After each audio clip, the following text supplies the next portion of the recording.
Taoiseach, I'm going to stay with the theme of housing and in particular the emergency task force that was set up in Galway in 19. And at the end of the year, the last meeting that I've minutes for, the new chair said, the delivery to date is not a happy picture. Failure to deliver housing in Galway City and County. And lots of issues were raised, lots of obstacles, but I want to highlight one of them, and it's the lack of wastewater infrastructure, both in the county and on the east side of the city.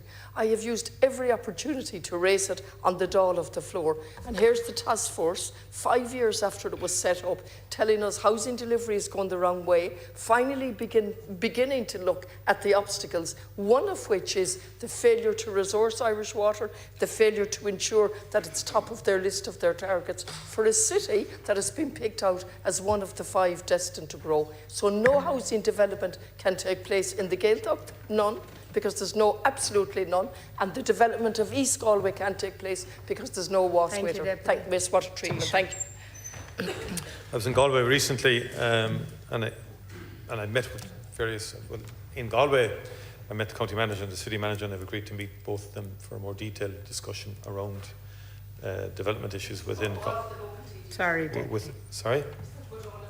No, I just want to get on with it. Like, I'm talking to TDs. I'll meet you. I don't want to hold 25 people arriving in again and we all chatting and everyone saying the same thing. I've met the TD. I will meet TDs, but I just said I met the county manager, the city manager. Why? Because there's a lot of objections in Galway to housing development and so on like that. On the water question, Irish water will be resourced, have been resourced. There will be increased resources under the National Development Plan will be allocated to Irish water.